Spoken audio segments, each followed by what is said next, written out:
제가 계속해서 시리즈로 설교할 걸 보도록 하셨네요. 기회가 되면은 나사로 얘기도 하고 뭐 이렇게 쭉 해보려고 합니다.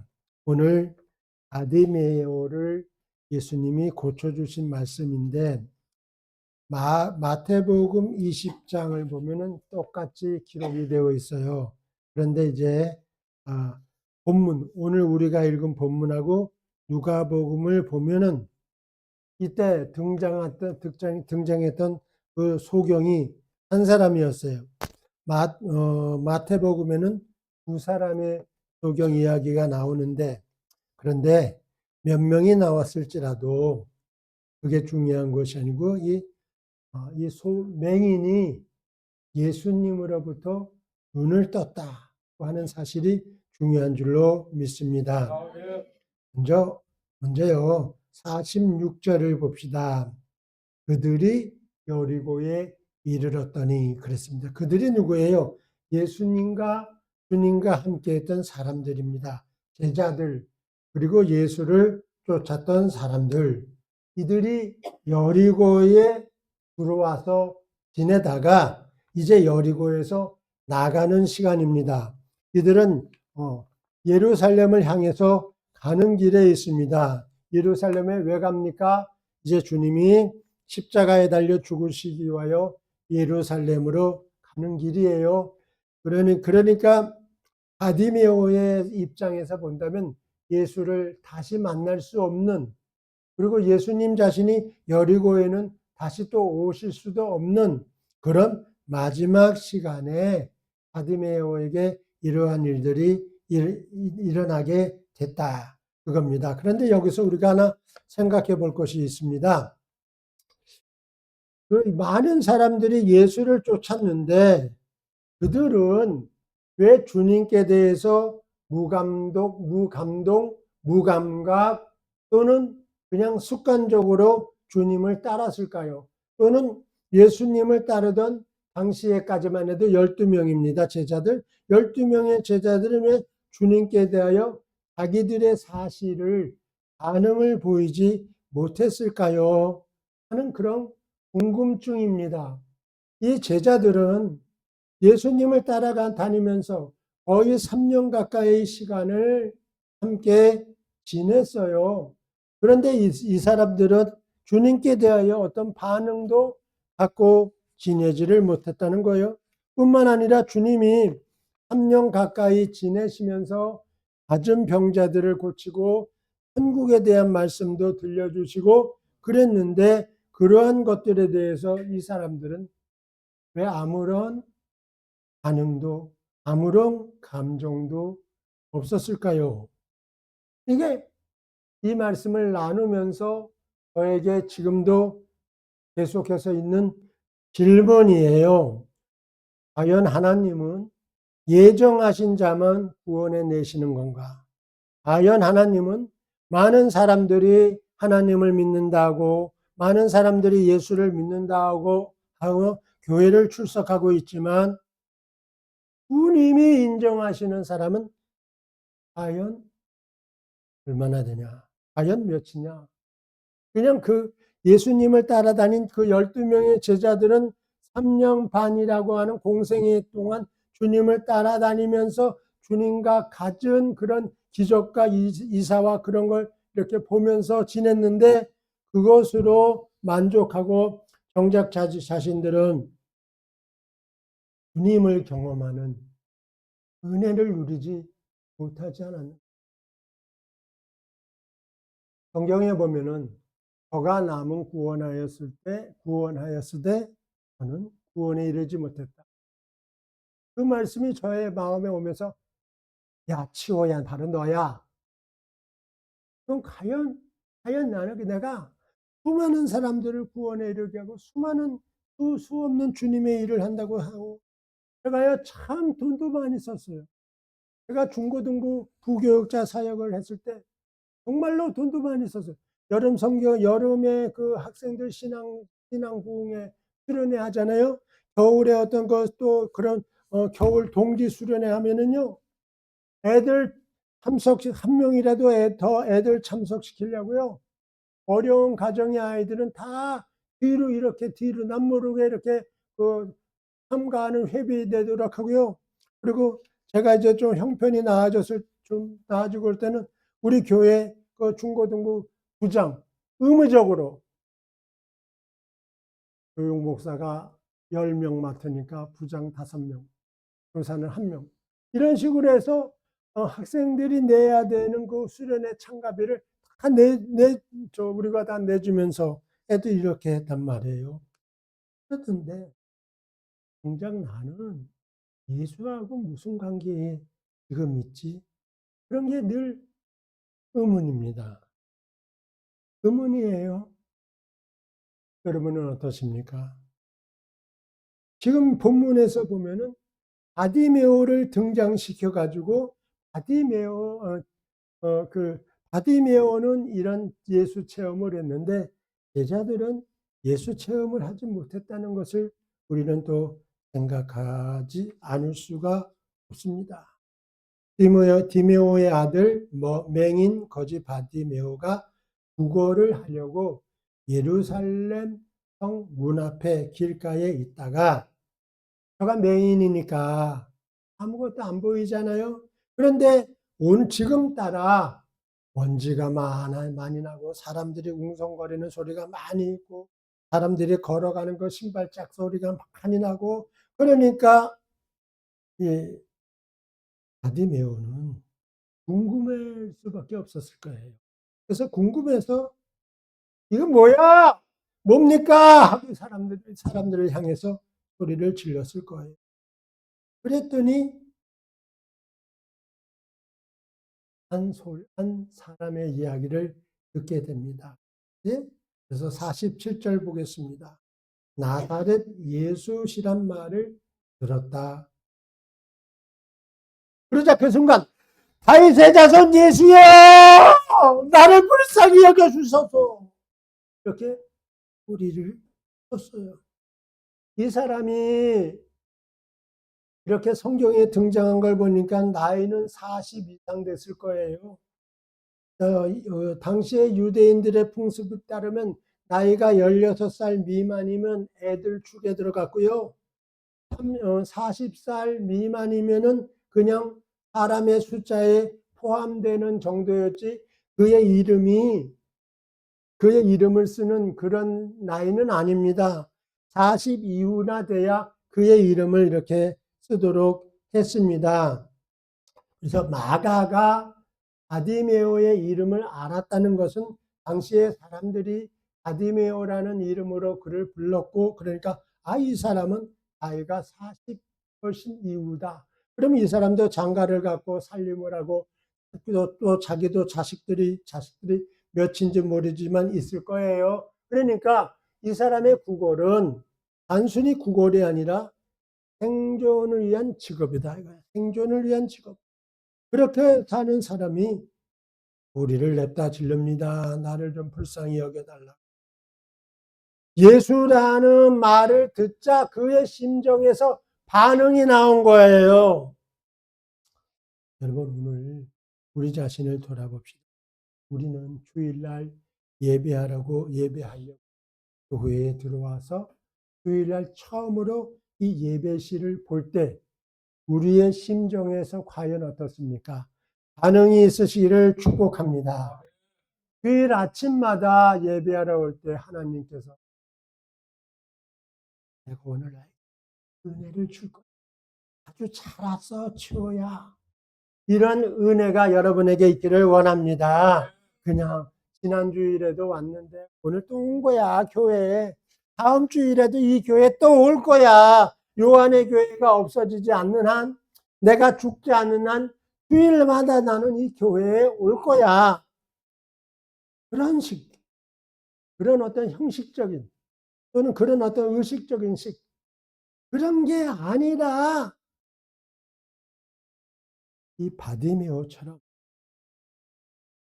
교회에 왔을 때 우리의 심령이 불붙기를 원합니다. 반대로 차가워지든지요. 네? 주님 며칠 동안 잘 계셨어요? 하는 심정으로 주님을 만나는 심정으로 오늘 예배 순서 중에 묵상 기도하고 찬송하고 성경 봉독을 하고 뭐 이런 대표 기도가 있고 이런 순서들 속에서 주님의 음성을 듣겠다고 하는 기대감이 우리에게 있기를 원합니다. 그것은 성령님의 작용이라고 할 수가 있습니다. 이 바디메오가 나사렛 예수시란 말을 듣자 그냥 소리를 질러버린 거예요. 자기를 도와달라고. 성령님께서 바디메오의 심정에 찾아오신 줄로 믿습니다. 여러분, 우리는 예배 생활을 하다가 종종 그런 경험을 합니다. 어느 순간에 예배가 다 파했는데도 기도를 계속하고 싶어요. 또 어느 날은 예배가 다 파했는데 혼자서 어느 한 구석 자리에 가서 조용조용하게 찬송을 부르고 싶기도 합니다. 그때 우리의 반응은 어떨까요? 저는 그러한 시간이 성령께서 나에게 찾아오신 시간이라 이렇게 믿고 있습니다. 여러분들도 그런 감동이 있으시면 좋겠어요. 그래서 예배 마쳤으니까 모두도 다 빠져나가는데 나는 빠져나가듯이 하다가 다시 이렇게 움찔움찔해서 어느 한 자리에 들어가서 조용조용하게 기도하고 성령께서 내 마음을 다 내어놓도록 하실 때까지 간구하고 돌아갈 수 있는 그런 은혜가 우리에게 있기를 원합니다. 여기 본문에 보면은 그 수많은 사람들이 있었어요. 그런데 그들이 예수를 향해서 자기를 불쌍히 여겨달라고 말한 사람 한 사람도 없었어요. 오직 바디메오만이 그랬다고 하는 사람. 우리 오늘 채플 이 시간에도 성령께서 우리에게 찾아오시는 한 사람인 줄로 믿습니다. 그 한 사람이 바로 나라고 하는 그런 은혜가 우리에게 있기를 원합니다. 저는 종종 이런 경험이 정말이에요. 많았어요. 제가 이제 세상에서 살 희망이 하나도 없었어요. 정말이에요. 세상에서 살아가 어떤 그런 게 하나도 없었어요. 이대로 살다가는 내가 이 다음에 뭘 할까 그런 기대도 없었어요. 그런데 성령께서 제 마음을 움직이셨어요. 내가 신학교를 가서 그럼 신학교를 가면 지금까지 했던 거 다 버리고 신학교 가서 새롭게 해가지고 내가 하나님이 나를 써주시는 그런 기회가 됐으면 좋겠다 했어요. 그래서 하나님, 내가 이대로는 더 이상 할 수 없잖아요. 썬데이 서울에 맨날 거짓말 같은 거, 거짓말만 이렇게 온 곳에서 밥벌이하고 이게 되겠어요? 이게 도무지 안 되잖아요. 그때 저는요, 주간경향이나 썬데이 서울에 거짓말 수기를 얼마나 많이 썼는지 몰라요. 거짓말. 그래서 저는 근데 신학교를 가고자 했는데, 신학교를 갈 만한 그런 바운다리가 우리 집에 전혀 없었어요. 근데 어떻게 해서 이제 신학교 원서를 가져다가 쓰고 이제 면접을 보고 근데 합격이라는 연락이 왔는데 이제 문제는 이제 입학금하고 등록금 내야 되잖아요. 참 그것 때문에 간절했어요. 간절히 기도했는데 집에서도 기도하고 기회가 있을 때마다 기도하고 교회 가서 예배를 하면서 어느 날 주일 예배 때 나도 모르게 예배가 다 끝났는데 간절히 기도했습니다. 그런데 한참날 그렇게 오래 기도했다고는 여겨지지 않는데 한참 기도하다 어느 분이 제 뒤에 등을 딱딱 두들기세요. 그래서 이제 기도를 멈추고 누구세요? 그랬어요. 그랬더니 당시에 한 50대 정도 된 아주머니가 자기가 내 기도 소리를 듣고 감동이 돼서 떠나질 못하고 뒤에 앉아 있었다. 제 기도 소리를 다 들었대요. 기도를 들어서 미안하다고. 그러면서 우리 집에 가자고. 그럼 내가 청년이 기도한 거 내가 해주겠다 그랬어요. 그래서 그분 집에를 가게 됐어요. 그분 집에 갔는데 돈을 주셨는데 정말 신학교 들어갈 신학교에 낼 등록금 딱 그 액수를 주셨어요. 내가 더 구체적으로 기도를 잘하기 때문에 그런 습관이 있어서 금액을 내 기도 속에 나도 모르게 말을 했는지 어떻게 그 금액을 딱 줬어요. 그리고 이런 당시에 이런 웃돌이 콤비 웃돌이를 하나 얻어 입고 그래서 그 집에서 나왔는데 그 아주머니가 저한테 그래. 누구에게도 아무 소리 하지 말라. 누구에게도 아무 소리 하지 말라. 나보러 신학교 마칠 때까지 내가 약속은 못하고 신학교 마칠 때까지 기도는 해주겠다고 그런 적이 있었어요. 여러분, 성령께서 오셔서 마음을 흔드실 때 그 시간을 붙잡으시기를 축복합니다. 네, 그 성령께서 주시는 그 시간이에요. 그 시간은 뭐예요? 하나님께서 일하시겠다 하는 시간인 줄로 믿습니다. 그런데 이 사람들은요, 당시에 제가 설교 초두에도 말씀드렸지만, 이제 예루살렘을 향해서 올라가야 됐어요. 오늘 하루 내로 예루살렘에 올라가서 이제 일을 보아야 되는데, 도경이 예수를 붙잡고 예수를 향해서 소리 지르는 거예요. 그러니까 이 사람들은 어떻게 생각했을까요? 제자들도 또 그 마찬가지로 생각했을 거예요. 아니, 이 웬 방해꾼이 나타난 거야? 야, 뭐야? 조용해! 아마 이렇게 핀잔을 주고 비난하고 그랬을 겁니다. 근데 48절을 보겠습니다. 48절에 보면 바디메오는 더욱 크게 소리를 질렀다. 이런 얘기예요. 바디메오가 더욱 소리를 지르며 기도했어요. 여러분, 우리가 신앙생활을 하면서 지낼 때 주위에 방해가 느껴지고 방해가 생긴다고 할 때 더욱더 소리 지르는 그런 열심이 우리에게 있기를 원합니다. 바디메오가 왜 그랬을까요? 바디메오는 사실 주님의 생애나 주님의 행적에 대해서 몰랐을 거예요.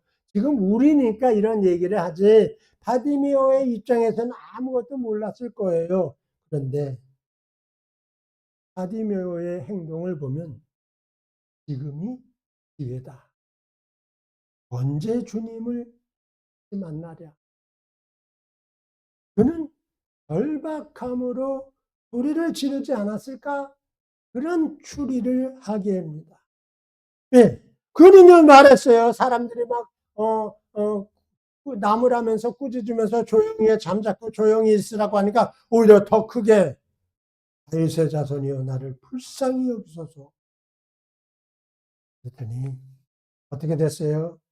그의 음성을 주님이 들으셨어요. 할렐루야.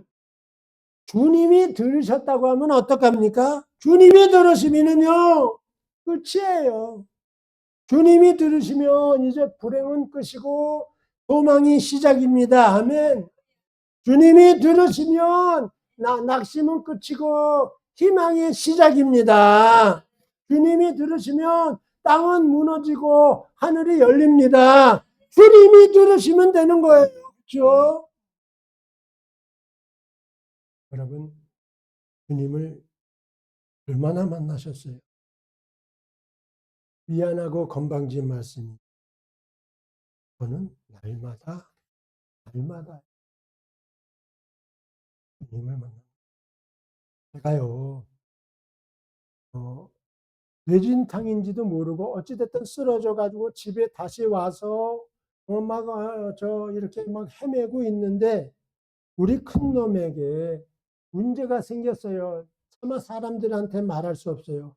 30년 아니야 그들 부부가 죽게 되거나 할 때 제가 입으로 떠올릴 말이 하나 있는데 그런 일이 발생을 한 거예요. 그래서 이제 제 처는 우리 가람이 우리 아들하고 며느리하고 다독거리고 그래야 되고 아, 이제 문제가 생기면 이거 큰일이다. 얘 가정이 만일에 문제가 되면 어떠냐. 그랬을 때 내 마음에 제 처한테 그랬어요. 가람이네 가자.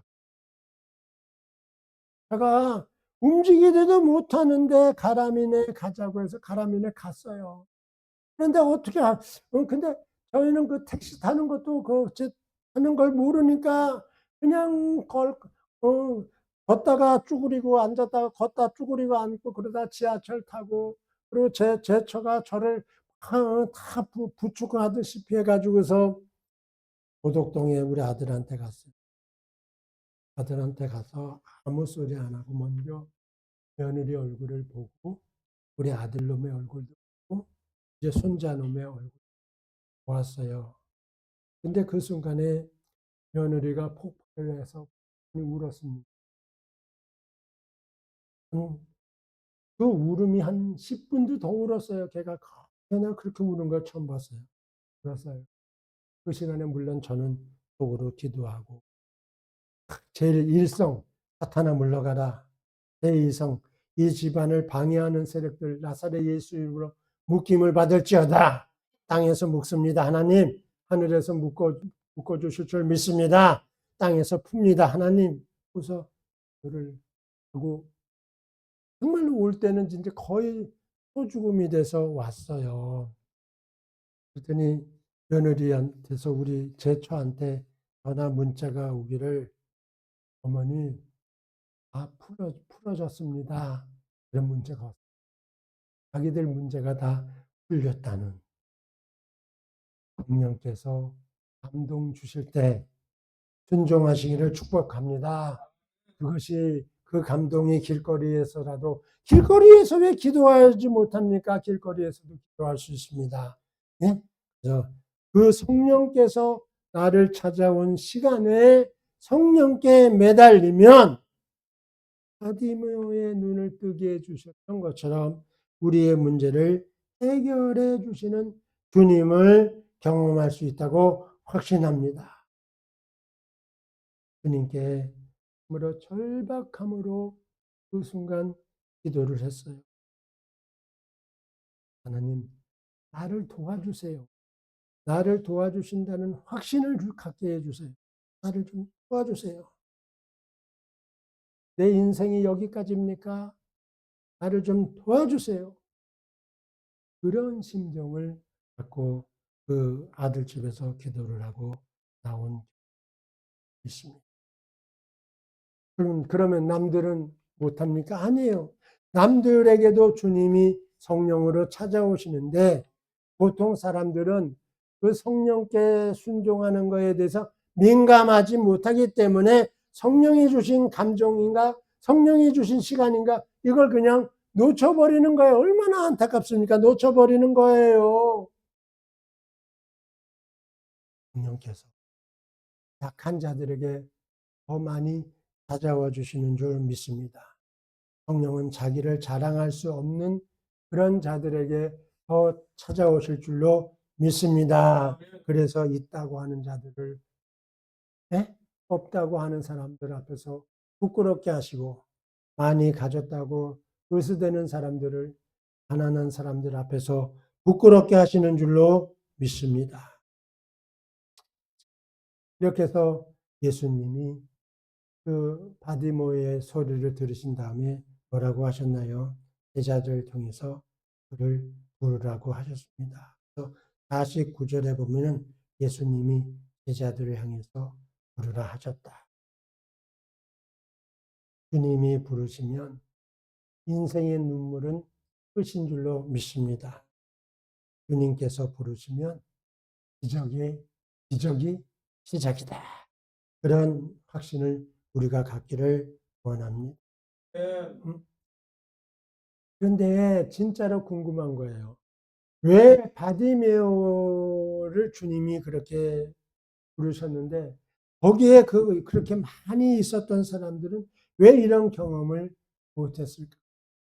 이 사람들은 예수를 주라고 하는 것은 알았을 거예요.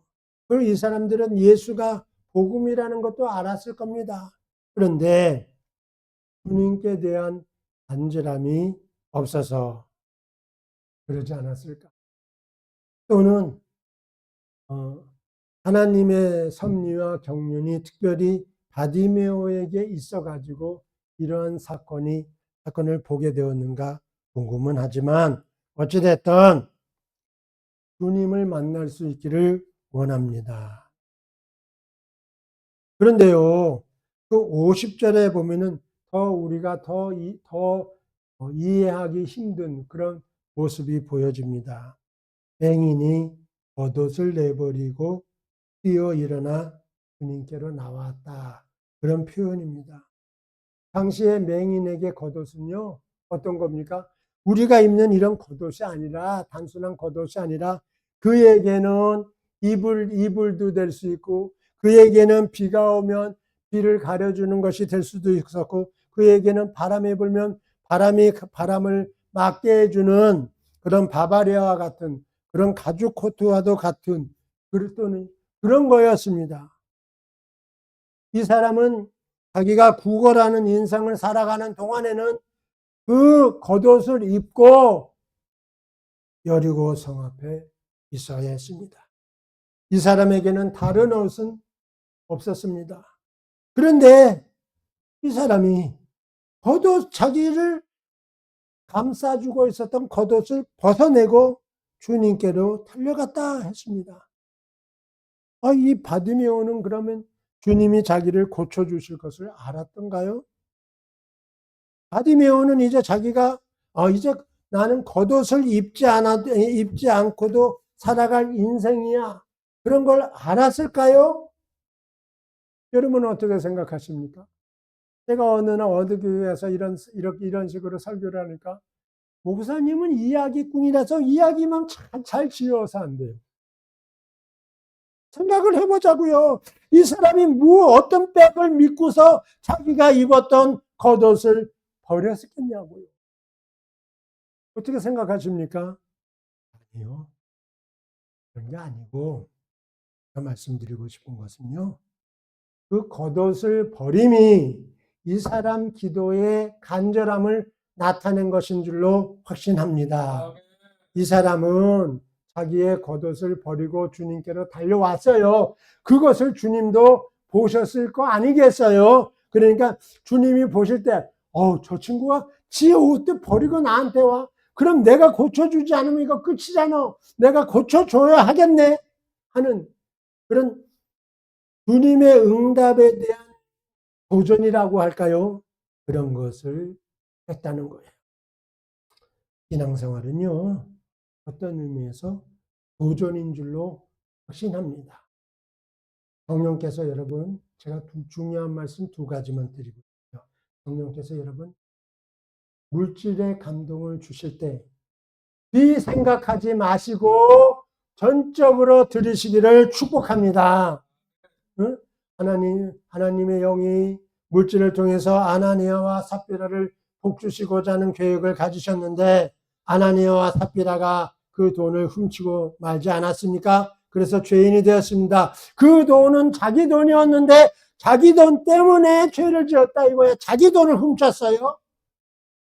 오늘날 자신의 돈을 훔치는 사람들이 얼마나 많습니까? 그래서 하나님이 예비해 주시는 복을 경험하지 못하고 살아가는 정말 거지 같은 신자들 참 많습니다. 사기꾼 같은 신자들 참 많습니다. 도적령 신자들 참 많습니다.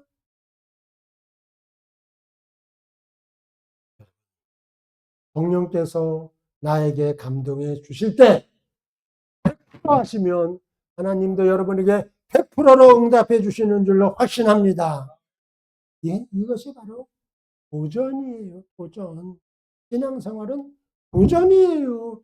도전하는 사람만이 통치할 수가 있는 겁니다. 예수님이 자기 앞에 온 바디메오에게 물으셨어요. 내게 무엇을 하여 주기를 원해? 내가 너에게 무엇 해줬으면 좋겠어? 그런 말이겠죠? 선생님이요. 보기를 원해요. 이 바디메오의 평생 한이 뭐였겠어요? 바디메오의 한이 앞을 보지 못한다는 거, 결혼을 했는데 자기 마누라 얼굴도 모른다는 거, 얘 아이가 태어났는데 아이 얼굴도 모른다는 거, 그뿐만 아니라 평생을 살면서 엄마 아버지도 모르고 산다는 거, 보지 못한다는 것이 얼마나 이에게 한이었겠어요. 그 한을 주님께 말씀드린 줄로 확신합니다. 저는 바디메어를 통해서 제가 참 많이 은혜를 받아요. 은혜를 고백해요. 저도 한이 많아요. 제가 찔끔찔끔 말씀드려서 그렇지 저도 한이 많습니다. 내 한을 풀어줄 사람은 오직 주님이십니다. 아멘. 그래서 남모르게 밤마다 기도를 한 적도 참 많아요. 주님, 내가 이대로 하다가 끝내면은 이게 어떡합니까? 하고 말이죠. 주님을 찾아 한을 내놓으시기를 축복합니다. 소원이 아니에요. 소원은 거절해도 그만이에요. 그런데 한은 거절당하면 그 거절당함이 배가 증가돼서 한이 얼마나 더 크겠어요. 지금 한이 있으세요. 주님을 만날 수 있는 기회라고 확신합니다. 우리 노전도사님, 또 김혜숙 전도사님, 보다 우리 모두에게 한을 주신 하나님이셔요. 그 한은 하나님만이 해결할 수가 있습니다. 하나님은 사람을 지으셨기 때문에 그 하나님께 한을 갖고 나올 수 있기를 원합니다. 그러자 52절 마지막이야. 52절에 뭐라죠? 예수님이 바디메오를 축복하십니다. 가라. 이 믿음이 너를 원하여. 아멘. 자비로우신 아버지 하나님 감사합니다. 아버지, 바디메오가 주님께 요청한 간구를 통해서 우리 자신의 모습을 살펴볼 수 있었습니다. 주님께서 예비하신 은혜를 우리 각 사람에게 내려주옵소서. 예수님의 이름으로 기도합니다. 아멘.